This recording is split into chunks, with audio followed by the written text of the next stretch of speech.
எல்லோருக்கும் வணக்கம். பொதுவாக நான் சொல்கிறது, நம்ம சமூகம் எப்படி இருக்கோம்னா ரீல் ஹீரோக்களை கொண்டாடுகிறோம். ரீல் ஹீரோன்னா யார்? சினிமாவில் பார்க்கிற ஹீரோக்களை கொண்டாடுகிறோம். ஆனால் ரியல் ஹீரோக்களை கொண்டாட தவறி விடுகிறோம். பொதுவாக சூழல் ஆர்வலர் அப்படின்னு சொல்லுவாங்க.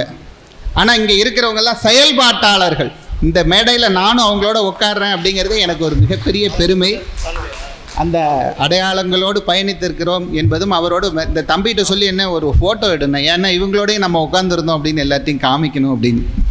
இப்போ நம்ம எல்லோரும் அதுவும் மதிய நேரம், அதுவும் ஒரு கனத்த பகுதியாக இது இருந்தது. ஒரு உரை ஒரு பேராசிரியராலாம் எடுக்க முடியாது. இப்போ சுப ஐயா அவர்கள் ஐயா பேசின பேச்சு இப்போ ஒரு பேராசிரியரால் சொல்ல முடியாது. அவரும் பேராசிரியர் தானே, இப்போ பரவாயில்ல, வெகு சிறப்பான உரை. அதே மாதிரி ஒவ்வொருத்தரும் நான் பாமையன் பார்த்திங்கன்னா பல புத்தகங்கள், அவர் நடமாடும் ஒரு லைப்ரரி, ஒரு யூனிவர்சிட்டின்னே சொல்லலாம். அவ்வளவு படித்து செயல்படக்கூடிய ஒரு அற்புத மனிதர். அதே மாதிரி கோவை சதாசிவம் ஐயா அவர்களோடும் நாம் பயணித்ததில் அவர் அந்த காடுகளை பாதுகாப்பதற்காக அவர் எப்பொழுதும் காட்டிற்காக பயணம் அழைச்சிட்டு போகிறார். வாய்ப்பு இருக்கிறவங்க தயவு செஞ்சு அதில் கலந்துக்கணும். இப்போ நாம் செய்ய வேண்டியது இந்த நால்வரை கொண்டாடும் விதமாக அவர்களுக்கு உரிய கௌரவம். இந்த 20 நிமிஷம் இல்லை, இந்த 2 நாளும் ஒவ்வொருத்தரையும் தனித்தனியாக பேச சொன்னீங்கன்னா பேசுவாங்க. ஏன்னா பாமையன் ஐயாலாம் 2 நாளைக்கு வகுப்பை நடத்துகிறார். எனவே நாம் அனைவரும் சற்று எழுந்து நின்று ஒரு பலத்த கரவொலியோடு அவர்களுக்கு நமது நன்றியை பதிவு செய்ய வேண்டும் என்கிற ஒரு அன்பான வேண்டுகோள். நல்ல ஒரு பலத்த கரவொலி, மதிய நேரம் நல்ல ஒரு கரவொலியை கொடுங்க. அதே மாதிரி பின்னாடி ஒரு பேராசிரியர் ஐயா இன்னைக்கு துவங்கி வச்சவங்க பழனித்துறை ஐயா அங்கே இருக்கிறாங்க, அவருக்கும் நல்ல ஒரு கரவொலியை பதிவு செய்வோம். ஏன்னா இந்த சமூகம் கொண்டாட வேண்டிய பேராளுமைகள் இவர்களெல்லாம். நம்ம இவங்களெல்லாம் கொண்டாட தவறி விடுகிறோம். இந்த ரீல் ஹீரோஸ் சினிமாவோட உட்காரலையா, இந்த ரீல் ஹீரோஸ் எல்லாம் சினிமாவோட முடிஞ்சிடும். நிஜத்தில் வேலை செய்கிறவர்கள் இவர்களை நாம் கொண்டாட தவறியதால் தான் இத்தனை இழப்புகள். இவர்கள் சொன்ன எல்லாமே இதனால் தான் வருது. இங்கே மேலே என்னையா எழுதியிருக்கு? சோழர்கள் மட்டுமா இங்கே இருக்கிறீங்க? சோழ நாடு இல்லாமல் வேற யாரெல்லாம் வந்திருக்கிறீங்க? எல்லா நாட்டில இருந்து இங்கே வந்திருக்கிறாங்க. ஒட்டுமொத்த தமிழகமும் இங்கே இருக்கு. எனவே நீங்கள் அதெல்லாம் மாற்றிக்கணும். வேற நிகழ்ச்சிக்காக பரவாயில்லையா, வேற நிகழ்ச்சிக்காக வச்ச பேனரா, போன நிகழ்ச்சியோட பேனர், அதனால ஏன்னா இது நிஜமாவே. இப்போ இங்கே கவிதை கணேசன் வந்திருக்கிறார். நான் இங்கே ஒரு 2-3 ஹீரோக்களை மட்டும் உங்களுக்கு அறிமுகப்படுத்துகிறேன். கவிதை கணேசன் அவர்கள் பார்த்தீங்கன்னா அவர் நெல் என்ன ஜம்முன்னு அவர் கெட்டப்பே பாருங்கள். அவருக்கு ஒரு நல்ல கரவொலி இந்த இடத்தில் பதிவு செய்யுங்கள். நிறைய விதைகளை அவர் கொண்டு போய் மக்கள்கிட்ட சேர்க்குறாரு. நாமக்கல்ல இருந்து ஒருத்தர் வந்திருக்கிறார். அவர் ஒரு பள்ளி ஆசிரியர். இந்த பசுமை படையோட பொறுப்பு அந்த கொண்டு போய் அவர் சேர்க்கிற விதம் இருக்கிற அந்த பள்ளி மாணவர்களை வச்சு பல குறுங்காடுகளை உருவாக்கிற அவர் பல பயணங்களுக்கு அந்த பிள்ளைகளை அழைத்து செல்கிற ஒரு அற்புத மனிதர். இன்னும் சொன்னால் பல விமர்சனங்களுக்கு இடையில் அந்த வேலையை செய்கிறார். எப்படி நாமக்கல்ல இருந்து ஒரு ஆசிரியர் இங்கே வந்திருக்கிறார், அவருக்கு ஒரு நல்ல கரவொலியை பதிவு செய்வோம். அதே மாதிரி இப்போ நாங்கள் என்னடா செய்கிறோம், எல்லாரையும் சொல்கிறீங்க, நீங்கள் என்ன செய்கிறீங்கன்னா நீர்நிலைகளுக்காக நாங்கள் நிறைய வேலை செய்கிறோம். அதாவது தமிழ்நாட்டில் பார்த்தீங்க, தமிழ்நாடு இல்லை உலகம் முழுவதும் தண்ணீர் தான் ஒரு மிகப்பெரிய பிரச்சனை. தமிழ்நாட்டில் 2 தண்ணீர் பிரச்சனை. ஒரு பிரச்சனை ஒரு தண்ணீர் அதிகமாக கிடைக்கிறனால பிரச்சனை, ஒரு தண்ணீர் குறைவாக இருக்குது. இந்த நாடு எதில் தெரியுமா நடக்குது? வீறு நடை போடுகிறது யாருன்னா மக்கள் தள்ளாடுவதால் இந்த நாடு நடைபோடுகிறது. ஒரு ஆண்டிற்கு 50,000 கோடி இதிலிருந்து வருமானமா? இது எவ்வளவு பெரிய அவமானம் பாருங்கள். இந்த நிறுவனம் துவங்கிய நாளிலிருந்து அவர்களுடைய இலக்கை தாண்டி ஒரு வெற்றி அடைகிறது. இதெல்லாம் மிகப்பெரிய அவமானம். ஆனால் இந்த நீருக்காக உழைக்கிறாங்கல்ல, இப்போ தண்ணீரை பொறுத்தளவில் எடுத்துட்டிங்கன்னா இந்தியா முழுவதும் பிரச்சனை. அதாவது கழிவு நீர் 70% மேற்பட்ட நீர் கழிவு. இப்போ ஆண்டொன்றிற்கு கொரோனாவில் இறந்தவங்க எத்தனை பேர்? கொரோனாவில் இந்தியா முழுவதும் இறந்தவர்கள் 5.5 லட்சம் பேர். ஆண்டுதோறும் தண்ணீரால் இறப்பவர்கள் 2 லட்சம் பேர். குடிநீரால் நான் சொல்கிறேன், ஆல்கஹாலில் இறக்கிறவங்களே எனக்கு கணக்கு தெரியல. தண்ணீரால் இறப்பவர்கள் மட்டும் ஆண்டுதோறும் 2 லட்சம் பேர். நான் சொல்கிறதான் அரசு கொடுக்குற புள்ளி வரும். நான் கூட அவங்க அரசு கொடுக்குற புள்ளி வரும் தான் நான் சொல்கிறது. 2 லட்சம் பேர் ஆண்டுதோறும் இறக்கிறார்கள். இப்போ தமிழ்நாட்டில் எடுத்துக்கிட்டிங்கன்னா நான் சொல்கிறது தமிழ்நாடு நம்பர் ஒன்றுங்கிறாங்கல்ல, நான் ஒரு நம்பர் 1 சொல்கிறேன். இந்தியாவிலேயே அதிக நீர்நிலைகளை இழந்த மாநிலத்தில் நம்ம நம்பர் 1 வந்து தமிழ்நாடு. இப்போ கடந்த ஆண்டு, அதாவது நம்ம 30 ஆண்டுகளில் 1/3 ஒரு பகுதி நீர்நிலைகளை இழந்திருக்கிறோம். ஒரு காலத்தில் 400 டிஎம்சி தண்ணீர் சேமிக்க முடியும், இன்றைக்கி 250 டிஎம்சி தண்ணீருக்கு இன்னும் குறைவாக வந்துட்டோம். கழிவு நீர் இன்றைக்கி பெங்களூரில் இருக்கிற நிலைமை எல்லா இடத்திற்கும், சென்னைக்கும் வரும், எல்லா இடங்களுக்கும் அது வரும். இப்போ தமிழ்நாடு முதல் முறையாக இந்திய அளவில் போன ஆண்டு தான் நீர்நிலைகளுக்கான ஒரு கணக்கெடுப்பு வெளியிட்டாங்க.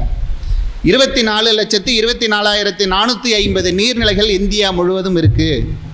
அதில் தமிழ்நாட்டில் 1,07,000 நீர்நிலைகள் இருக்குது அப்படின்னு சொல்லியிருக்காங்க. அதில் 52,000 நாட் இன் யூஸ் அப்படிங்கிற ஒரு கேட்டகரியில் கொடுத்துருக்குறாங்க. அப்போது நமக்கு தண்ணீர், அதாவது தமிழகம் பார்த்திங்கன்னா இந்திய நிலப்பரப்பில் 4% இருக்கும், 7% மக்கள் இருக்கும், தண்ணீர் 2.5% தான் நமக்கு இருக்குது. அப்போ நீர் மேலாண்மையில் நாம் கவனம் இல்லை. இன்றைக்கி ஐயா வணக்கம் தோழர் மகேந்திரன் அவர்களிடம் நான் அன்றைக்கி பேசும்போது அவர் சொன்னதே, மக்கள் பங்கேற்பு இல்லாத எந்த ஒரு முயற்சியும் வெற்றி கிடையாது. அவர் சொன்னதே இதுதான், இது மக்கள் இயக்கமாக இதை கட்டி எழுப்புகிறோம். சிவில் சொசைட்டி தான் அந்த எல்லாத்தையுமே முடிவெடுக்க முடியும். சிவில் சமூகத்திற்கு தான் அந்த உரிமை இருக்குது. மக்கள் நினைத்தோம்னா எத்தகைய மாற்றத்தையும் கொண்டு வர முடியும். அந்த சிவில் சொசைட்டியை கட்டெழுப்புவதற்காக ஒரு முயற்சி எடுக்கிற ஒரு எளிய மனிதர், அற்புத மனிதர் ஐயா மகேந்திரன் அவர்கள் அழைத்திருக்கிற இந்த நிகழ்விற்காக வந்திருப்பதிலும் பெருமகிழ்ச்சி. பேராளுமைகள் அதில் கருத்தை பதிவு செய்கிறாங்க. எனவே இந்த நீர்நிலைகளை பாதுகாப்பதற்காக மக்கள் பங்கேற்போடு நீர் மேலாண்மை என்று மக்களுக்கு விழிப்புணர்வு. இப்போ எங்கள்கிட்ட 6 மிஷின் வச்சுருக்கோம். அதை வாடகை இல்லாத இயந்திரங்களாக கொடுக்குறோம். அதை யார் அந்த பகுதியில் நீர் மேலாண்மை, அதாவது இன்றைக்கி தமிழகத்தில் குடிமராமத்து அப்படின்னு இருக்குல்ல, குடிமராமத்துனா யார் செய்யணும்? குடிமக்கள் செய்யணும். ஆனால் யார் செய்கிறா? அரசு தான் செய்யுது. அரசு பிரதிநிதிகள் தான் செய்கிறாங்க, அந்த கட்சியின் பிரதிநிதிகள் தான் செய்கிறாங்க. நான் எங்கேயுமே குடிமக்கள் வேலை செஞ்சு எங்கேயுமே பார்க்கல. ஆனால் இங்கே இந்த ஒரு சில குடிமக்கள் இன்றைக்கி இங்கே பார்த்தீங்கன்னா கள்ளப்பெரம்பூர் ரவி வந்திருக்கிறார். தம்பி எழுந்து நில்லுங்க, அவருக்கு ஒரு நல்ல கரவொலி. அவருக்கு அங்கே ஒரு சதுரடி நிலம் கிடையாது.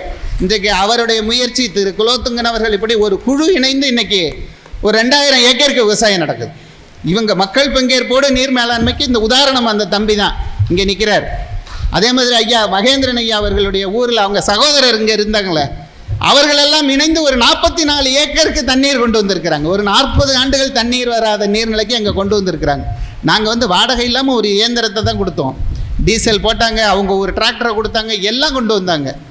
ஒரு அழகான ஒரு முன்முயற்சியில் அது மாதிரி இங்கே எக்ஸ்னோராவோட நீர்நிலைக்கான பொறுப்பாளர் திரு மடிப்பாக்கம் சுப்பிரமணியம் அவர்கள் இருக்கிறாங்க. இளைஞர்கள் நிறைய இந்த பக்கம் நோக்கி திரும்ப வேண்டும். அதற்கு ஒரு உதாரணம், இங்கே ஒரு தம்பி இருக்கிறார், சீர்காழி டிவி. எத்தனை பேர்லாம் சீர்காழி டிவி சப்ஸ்கிரைப் பண்ணியிருக்கீங்க? 10 லட்சம் பேருக்கு மேலே அவரை சப்ஸ்கிரைப் பண்ணியிருக்காங்க. எத்தனை பேரியா? 10 லட்சம் பேர் அவரை சப்ஸ்கிரைப் பண்ணியிருக்காங்க. அது இல்லாமல் இன்னொரு சேனல் வச்சுருக்கிறாரு, அது எத்தனை பேரியா? 3.5 லட்சம் பேர். அதுக்கு பேர் என்ன? ஆர்கானிக் விவசாயி. 3.5 லட்சம் பேர். பாருங்க, 13 லட்சம் பேர் அவரோட இதை ஃபாலோ பண்ணுறாங்க. அவர் ஒரு ஐடி இல்லை வேலை பார்த்த ஒரு இன்ஜினியர், பொறியாளர். இந்த வேலையை விட்டுட்டு சூழல் குறித்து வேலை செய்கிறார். எங்கெல்லாம் இது மாதிரி கூட்டம் நடக்குதோ அதை பூரா பதிவு செய்கிறார். நான் பார்த்தேன், இப்போ கொஞ்ச நேரம் முன்னாடி சொன்னாங்க எங்கே உங்கள் ஸ்கூலுக்கு விளம்பரம் நடக்குதுன்னு. இன்னொரு விளம்பரம் இந்த இடத்துல தேடிக்கிறேன். என்னுடைய மனைவி வந்திருக்கிறாங்க, சங்கீதா. ஒரு நிமிஷம் எழுந்து நிற்கலாம். அவங்க நல்ல ஆசிரியை, நிறைய ஸ்கூல்லாம் நடத்துகிறோம். அவங்க எப்படின்னா சென்னையில் டி நகரில் ஒரு பட்டுக்கடை வச்சுருக்காங்க, மகாலட்சுமி சில்க்ஸ், நார்த்து போக் ரோட்டில். வந்தீங்கன்னா அந்த பக்கம் அவசியம் வாங்க. நான் தம்பிகிட்ட சொன்னேன், சீர்காழி டிவிகிட்ட, இந்த அற்புதமாக இந்த இதெல்லாம் வெளியிடுறியா? அவருக்கு இந்த மழை நேரத்தில் அந்த வீட்டில் தண்ணீர் உள்ளே அவரோட டிவி எல்லாம் வீணாக போயிடுச்சு, இந்த சிஸ்டம் எல்லாம் வீணாக போயிடுச்சு. நான் தம்பிகிட்ட சொன்னேன், நாங்கள் பட்டுக்கடை நடத்துகிறோம், ஏன் நான் தொடர்ந்து உனக்கு விளம்பரம் தர்றேன், நீ அதை வச்சுட்டு இந்த நிகழ்ச்சியெல்லாம் நல்லா நடத்துன்னு.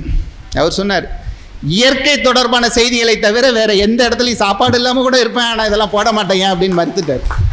அப்படி ஒரு அற்புத தம்பி. நல்ல பலத்த கரவொலி அவருக்கு செய்வோம், கொடுப்போம். அப்புறம் திரு ஹரி அவர்கள் எங்கே இருக்கார்? ஹரி பார்த்திங்கன்னா ஐடிஐயில் ஐஐடியில் வேலை பார்க்குறாரு. ஐஐடியில் இருந்துட்டு இப்போ இதில் ஈடுபாடு. அவர் பாருங்கள், தமிழகம் முழுவதும் இருக்கிற இந்த தொண்டர்களை எல்லாம் இணைக்கிறார். யாரெல்லாம் வாலண்டியர்ஸை இணைக்கிற அற்புத தம்பி. அவரும் உயரமானவர், நல்ல உயர்ந்த உள்ளத்துக்கு சொந்தக்காரர். கிரீன் நீட் அமைப்பிலிருந்து யாரெல்லாம் இருக்கிறீங்க? ராஜவேல் நில்லுங்க. ராஜவேலு இவங்களெல்லாம் பார்த்தீங்கன்னா சாமானியர்கள் தான் சாதிக்கிறாங்க. அவர்களுக்கு ஒரு நல்ல பலத்த கரவொலியை கொடுப்போம். ஐயா மகேந்திரன் ஐயா அவர்கள்ட்ட நாங்கள் சந்திக்கிறதுக்கு அவர் ஆஃபீஸ் போனோம். அடுத்தது ஐயா எங்கள் ஆஃபீஸ் வந்தாங்க. நான் கேட்டேன், எப்படியா வந்தீங்க அப்படின்னு சொன்னேன். ஒரு தோழரோட பைக்கில் வந்துட்டேன். நாங்கள் பொதுவாக எப்படியா, நாங்கள் பொதுவாகவே நான் பொது பயன்பாட்டில் தான் பயணிக்கிறது. நாங்கள் பஸ்ஸில் தான் போகிறது, தேவைப்பட்ட தோழர்களோட போகிறது, ட்ரெயினில் போகிறேன். இதுதான் அவருடைய வழக்கமாக வச்சுருக்கிறார். இன்றைக்கி நம்ம என்ன ஆயிடுறோம், பொது வாழ்க்கை அப்படின்னு வந்தாலே ஃபஸ்ட்டு என்ன கார் வாங்குகிறோம், இனோவா கார் வாங்கினா மட்டும்தான் அதுக்கு நம்ம மதிப்பு அப்படின்னு நினைக்கிறோம். மதிப்பு அதில் இல்லை. பேராளுமைகளின் பணியில் தான் இருக்கிறது. உங்களை எனக்கு தெரியும், உங்களோடு வருகிறேன், உங்கள் மேடையில் நிற்கிறேன் என்கிறதே எனக்கான பெருமை என்று சொல்லி தமிழகம் முழுவதும் இருக்கிற நீர்நிலைகள் அல்ல. ஏன்னா இன்றைக்கி உலகத்தில் 800 கோடி மக்கள் இருக்காங்க. அடுத்த 5 ஆண்டுகளுக்குள்ளாக உலகத்தில் உள்ள 400 கோடி மக்கள் பாதிக்கப்படுவார்கள்ங்கிறாங்க. இன்னும் 5 ஆண்டுகளில் உலகத்தில் உள்ள 70 கோடி மக்கள் இடம்பெயர்வார்கள் தண்ணீருக்காக என்று சொல்கிறார்கள். எனவே மக்கள் பங்கேற்போடு நீர் மேலாண்மை என்கிற அடிப்படையில், என அரசுகள் எல்லாம் இதில் கவனம் செலுத்தும் என்று நான் நம்பவில்லை. எனவே நாம் தான் அதற்கான அழுத்தத்தை கொடுக்க வேண்டும் என்று சொல்லி இந்த மிகப்பெரிய பேராளுமைகளோடு நானும் மேடையில் இருக்கிறேன், பகிர்ந்து கொண்டேன் என்கிற மிகப்பெரிய நிறைவோடு நிறைவு செய்கிறேன். நன்றி, வணக்கம்.